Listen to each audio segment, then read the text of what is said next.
আরে ফরহাদ আমার সাথে বসবে, খালেদ মহিউদ্দিন তাকে চ্যালেঞ্জ করছে, আমার সাথে রাজি হয় না।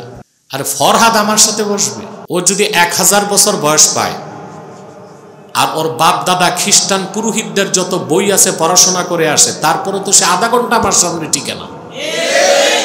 ও যাদের বই পড়ে বুদ্ধিজীবী হয়েছে, Hegel, Kant, Karl Marx, Bodin, Rousseau, ওদের ওই দর্শনের বইগুলোর চেয়ে আমাদের কাছে আদর্শলিপির মূল্য বেশি। কারণ এটা পড়লে অন্তত বাংলা ভাষাটা শেখা যায়, পড়া যায়, লেখা যায়। ওগুলো পড়লে কাফের হওয়া যায়, নাস্তিক হওয়া যায়, বেঈমান হওয়া যায়। আমাদের দেশে অনেক মানুষ আছে পর্দাকে বিশ্বাস করে না, বলে মনের পর্দা বড় পর্দা। এগুলো যে বাউল নামের ফাউলরা বেশি প্রচার করে। এই বাউলদের সবচেয়ে বড় ঠাকুর হচ্ছে ফরহাদ মজহার। বাংলাদেশের জন্য অনেক বড় অভিশাপ হচ্ছে ফরহাদ মজহার। ডয়েচে বেলের খালেদ মহিউদ্দিন তাকে চ্যালেঞ্জ করছে, আমার সাথে রাজি হয় না। আরে ফরহাদ আমার সাথে বসবে, ও যদি 1000 বছর বয়স পায় আর ওর বাপ দাদা খ্রিস্টান পুরোহিতদের যত বই আছে পড়াশোনা করে আসে, তারপরে তো সে আধা ঘন্টা আমার সামনে টিকে না। ফরহাদ মজহার, ওর কোন জ্ঞান বুদ্ধি আছে নাকি? ও খ্রিস্টানদের দর্শন পড়ে, হেগেলের দর্শন পড়ে, কান্টের দর্শন পড়ে। যাদের দর্শন পড়েও বুদ্ধিজীবী হয়েছে, ওই দর্শনের বইগুলোর পৃষ্ঠা দিয়ে আমরা ঝালমুড়ি বানায়ও খাইতে চাই না। এগুলো ওর কাছে বহুত কিছু, আমাদের কাছে এগুলোর 2 পয়সার মূল্য নাই। ওর চেয়ে বেশি উপকারী আমরা মনে করি আদর্শলিপি। ও যাদের বই পড়ে বুদ্ধিজীবী হয়েছে, Hegel, Kant, Karl Marx, Bodin, Rousseau, ওদের ওই দর্শনের বইগুলোর চেয়ে আমাদের কাছে আদর্শলিপির মূল্য বেশি। কারণ এটা পড়লে অন্তত বাংলা ভাষাটা শেখা যায়, পড়া যায়, লেখা যায়। ওগুলো পড়লে কাফের হওয়া যায়, নাস্তিক হওয়া যায়, বেঈমান হওয়া যায়, মানুষ রূপী হওয়া যায়। ও তো ওগুলোই পড়ে আর পাঠ চক্রে যে এগুলো ছাত্রদেরকে পড়ায়। আমাদের সাথে ও বসবে। ইউরোপ থেকে, আমেরিকা থেকে ওর বাপ দাদা যেগুলো আছে ওগুলো আসলেও তো বসতে পারবে না। তো বলছিলাম, এইসব লালনপন্থী বাউলপন্থী যারা, তারা বলে মনের পর্দা বড় পর্দা। সৃষ্টিগতভাবেই আল্লাহ তাআলা নারীর প্রতি পুরুষের, পুরুষের প্রতি নারীর আকর্ষণ রেখে দিয়েছে। এটা ছাড়া কেউ বিয়ে শাদী করত? আগুনের কাছে মোমবাতি নিলে তা গলবেই। কোন সুন্দরী রমণীর কাছে কোনো পুরুষ বসবে আর তার মধ্যে কোনো ভাবান্তর বা প্রতিক্রিয়া সৃষ্টি হবে না। যদি এমনটা হয় তো ওইটা কি পুরুষ না খাম্বা? বলেন, প্রতিক্রিয়া হতেই হবে, ভাবান্তর আসতেই হবে, অ্যাকশন বা রিঅ্যাকশন কিছু একটা হইতেই হবে। যদি কোনো মহিলার কাছে সে একা একই বসে, যদি এর মধ্যে ব্যত্যয় ঘটে, বুঝতে হবে ওটা খাম্বা নয়, হিজড়া, ওটা পুরুষ না, ওটা পুরুষ। তো বলছিলাম যে এই পৃথিবীতে নারীর প্রতি ভালোবাসাকে সুশোভিত করা হয়েছে। সন্তানদের প্রতি ভালোবাসা আছে না? প্রত্যেকের আছে। নাজিলের 1500 বছর পরেও আধুনিক বিশ্বের কাফের মুশরিকদের পক্ষেও সোনা রূপাকে কারেন্সি থেকে বাদ দেওয়া সম্ভব হয় নাই। কত কিছু হলো, টাকা, পাউন্ড, ইয়ান, ডলার, ঠিক না? এই যে এখন ডলার রাজত্ব করে, আসলে কি ডলার কাগজ ছাড়া কিছু? স্বর্ণের দাম বাড়ছে না? কেন বাড়ছে? আমেরিকার বিপক্ষে যে জোট আছে পৃথিবীতে, সৌদি আরব, রাশিয়া, চায়না, তারা একটা পরিকল্পনা হাতে নিচ্ছে। এটা অর্থনীতির ভাষায় বলা হয় ডলারাইজেশন।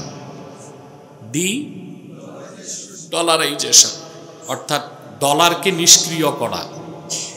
এর জন্য প্রত্যেকে স্বর্ণ জমা করতেছে। কি জমা করতেছে? চায়না স্বর্ণ জমা করছে এই পর্যন্ত 2300 টন, ভরি না, মন না, টন। 2030 সাল নাগাদ চায়নার টার্গেট হচ্ছে 5,000 টন স্বর্ণ মজুত করবে। আর সবচেয়ে বেশি স্বর্ণ মজুত করে রাখছে আমেরিকা। এই যে স্বর্ণ মজুত শুরু হয়েছে, স্বর্ণের দাম বেড়ে গেছে আর ডলারের দাম কমে গেছে। আমাদের দেশে কয় মণ স্বর্ণ আছে আমি জানি না, আল্লাহ ভালো জানে। আসেনি 200-400 টন, মনে হয় না। 2-4 টন থাকলে থাকতে পারে স্বর্ণ বাংলাদেশ ব্যাংকের লকারে। কিন্তু বড় বিপদ হচ্ছে বাংলাদেশে স্বর্ণ রাখবেন কই? বাংলাদেশ ব্যাংকেও তো চুরি হয়। দেখা যাবে স্বর্ণ জমা করে রাখছেন, পরবর্তীতে দেখা গেল এগুলো চুরি হয়ে গেছে। ঠিক না? খুবই অনিরাপদ একটা দেশে আমরা বসবাস করি। পৃথিবী বড় আফসোস, পৃথিবীর বিভিন্ন দেশ বড় বড় বিজ্ঞানী প্রফেসর উপহার দিয়েছে, আর আমাদের দেশ বড় বড় চোর উপহার দিয়েছে।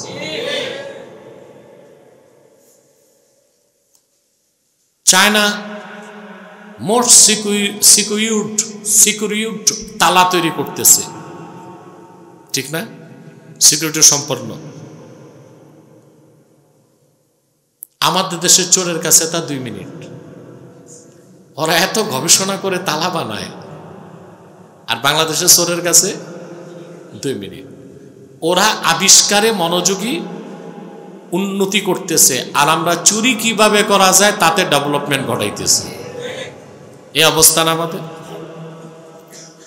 আল্লাহ তাআলা বলেন, নারীর প্রতি ভালোবাসা, সন্তানদের প্রতি আকর্ষণ, কারিকারি সোনা রূপা, পছন্দসই ঘোড়া, গবাদি পশু আর কৃষি, এই সব কিছুকে চিত্তাকর্ষক করা হয়েছে, সুশোভিত করা হয়েছে মানুষের জন্যে। এজন্য মুসলমান বিয়ে করে, কিন্তু কাফেরও বিয়ে করে। পার্থক্য আছে? কথা বল। মুসলমান বিয়ে করে বৈধ পথে, নারীর প্রতি তার আকর্ষণ বৈধ পথে। আল্লাহ বৈধতা দিয়েছেন 4টা পর্যন্ত। ফানকিহু মা তাবা লাকুম মিনান নিসাই মাসনা ওয়া সুলাসা ওয়া রুবা। তোমরা তোমাদের পছন্দের মেয়েদেরকে বিয়ে করো 2টা, পারলে লাগলে 3টা, পারলে লাগলে 4টা। আবার মনে করেন না 4 বিয়ে করা সুন্নত। আল্লাহ বলে দিয়েছেন, ওয়া ইন খিফতুম আল্লা তা'দিলু ফাওয়াহিদা। যদি একাধিক স্ত্রীর মধ্যে ইনসাফ করতে পারবা না, আশঙ্কা থাকে, তাহলে একটা। তাহলে কয়টা? আমাদের দেশে কিছু মৌলবী আর বক্তা বের হইছে, যুবকদেরকে উৎসাহ দেয় 4টা করে বিয়ে করো, 4টা করে বিয়ে করো। তো 4 বিয়ে করবে, সংসার চালাবে কি? কথা বল। বক্তার তো পকেট গরম, সে তো পারে 4টা, কিন্তু যুবকদেররা তো একটাও করতে পারতেছে না। তো 4 বিয়ে করে ঘরে অশান্তি সৃষ্টি হবে না? কথা বলেন। 4 বিয়ে করা সুন্নত, এটা একটা ভুল ফাতোয়া, বুঝলেন? বিয়ে একটা, পারলে লাগলে 2টা, পারলে লাগলে 3টা, পারলে লাগলে 4টা। বাঙালির তো বডি ফিটনেস নাই। বডি ফিটনেস আছে বাঙালির? একটাতেই কাইট, আবার 4টা বিয়ে কেমনে করে? তারপরে বউ পালার সাধ্য আছে? কথা বলেন। আল্লাহর ওলিগণ একাধিক বিয়ে করতেন। শেখ আব্দুল কাদের জিলানী রহমতুল্লাহ একাধিক বিয়ে করছেন। মঈনুদ্দিন চিশতি রহমতুল্লাহ 3 বিয়ে করছেন। মৌলানা শাহ কারামত আলী জৌনপুরী রহমতুল্লাহ 3 বিয়ে করছেন। তাদের ওই বিয়ে করার মধ্যেও ছিল ইবাদত, দিলের সাফাইয়ের জন্য তারা এটা করতেন। কিসের জন্য? দিলের সাফাইয়ের জন্য এটা করতেন। আরেকটা কারণ আছে, আল্লাহর দ্বীনের এত বেশি ফিকির করতেন তারা, দাওয়াত ও তাবলীগের কাজ করে ঘরে এসে কিছুটা মানসিক স্বস্তির জন্য তারা একাধিক স্ত্রী রাখতেন। কথা বুঝতে পারছেন? এটার একটা কারণ হচ্ছে মানুষের দিল, এটাকে বলা হয় কলব।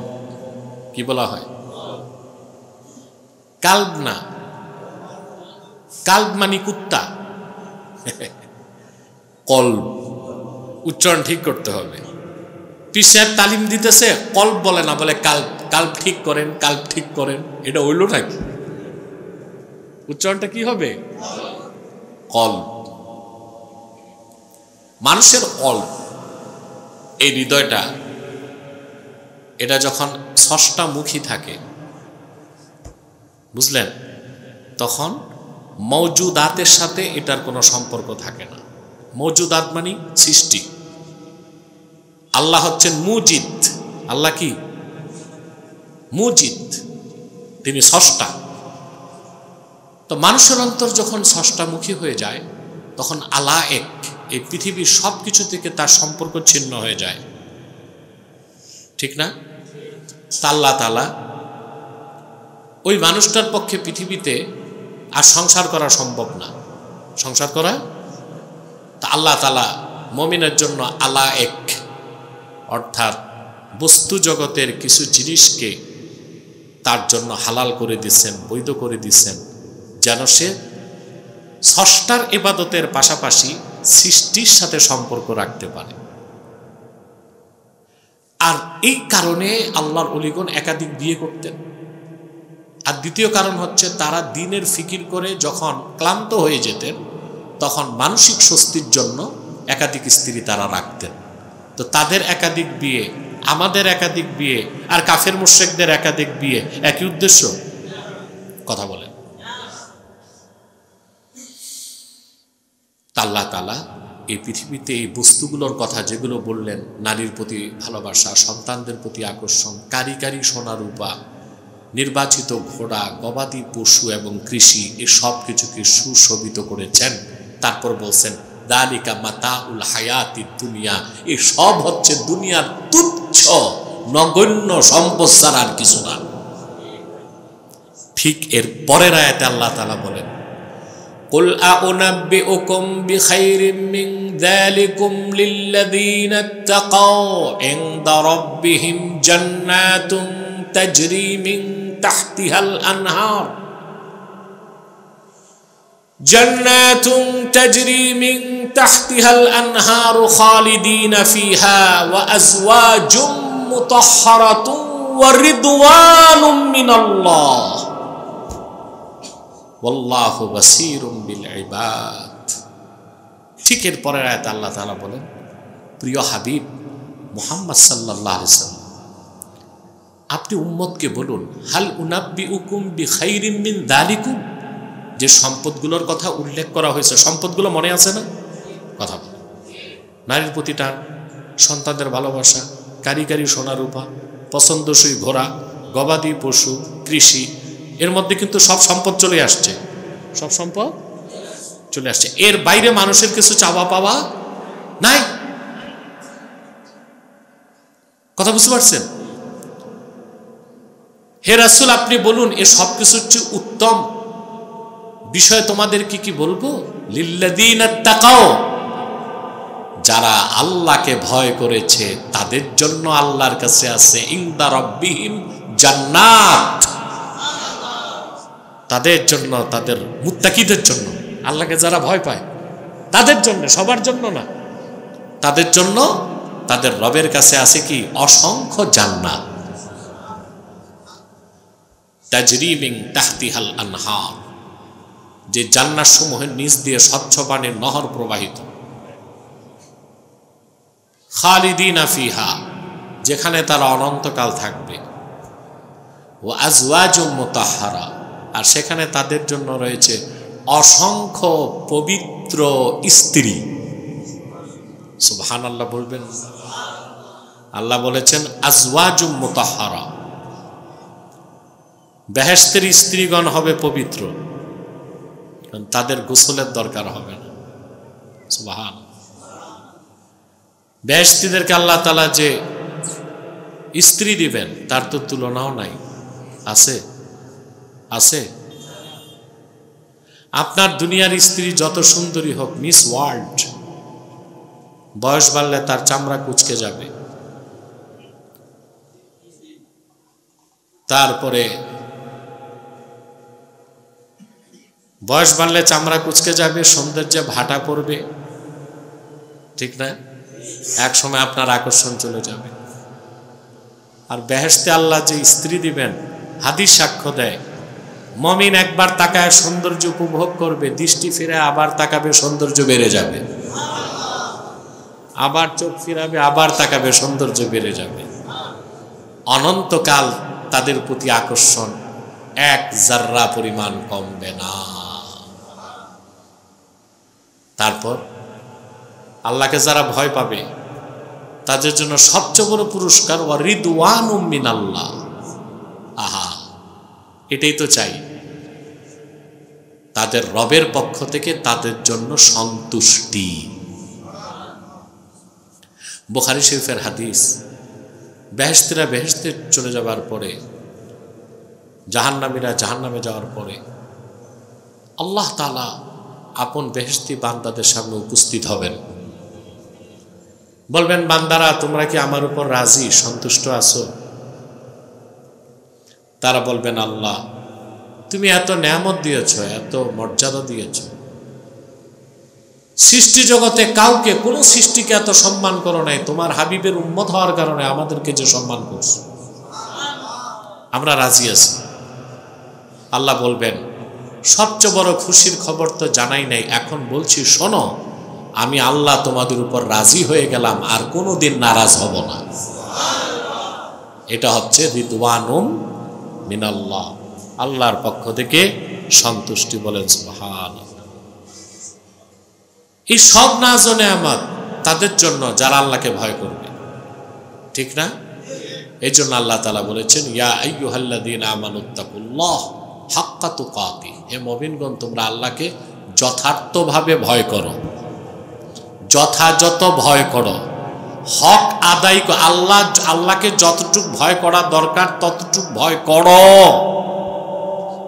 সুবহানাল্লাহ, আল্লাহু আকবার কাবীরা। মানুষ যত বেশি ঈমান আনার পর আল্লাহকে ভয় করবে, তার সম্মান মর্যাদা তত বাড়বে। পরকালে তার জন্য আছে জান্নাত। পরকালে কি আছে? জান্নাত। আম বান্দা যারা, তারা জান্নাতের অপেক্ষা করে, আর আল্লাহর জান্নাত মুত্তাকিদের অপেক্ষা করে। ওয়া উজলিফাতিল জান্নাতু লিল মুত্তাকিনা গায়রা বাঈদ। আল্লাহর মুত্তাকি বান্দাদের জন্য জান্নাতকে নিকটবর্তী করা হয়েছে। সুবহানাল্লাহ। অর্থাৎ মুত্তাকিগণ মৃত্যুর সাথে সাথে জান্নাত পাবে। এখানে পার্থক্য আছে না? সাধারণ বান্দারা জান্নাতের অপেক্ষায় আছে, আর জান্নাত মুত্তাকিদের অপেক্ষায় আছে। সুবহানাল্লাহ। আল্লাহ বলেন, মাসালুল জান্নাতিল্লাতী উইদাল মুত্তাকুন তাজরি মিন তাহতিহাল আনহার উকুলুহা দাইমুন ওয়া যিল্লুহা তিলকা উকবাল্লাযীনা ইত্তাকাও ওয়া উকবাল কাফিরিনান নার। সেই জান্নাতের সিফাত, বৈশিষ্ট্য, যে জান্নাত ওয়াদা করা হয়েছে মুত্তাকিদের জন্য, তার নিচ দিয়ে স্বচ্ছ পানির নহর প্রবাহিত। উকুলুহা দাইমুন ওয়া যিল্লুহা, সে জান্নাতের খাদ্য চিরস্থায়ী, ছায়াটাও চিরস্থায়ী। সুবহান। তিলকা উকবাল্লাযীনা ইত্তাকাও, সে জান্নাত হচ্ছে যারা মুত্তাকি তাদের আবাসস্থল। ওয়া উকবাল কাফিরিনান নার, আর কাফেরদের আবাসস্থল হচ্ছে জাহান্নাম। বলেন নাউজুবিল্লাহ।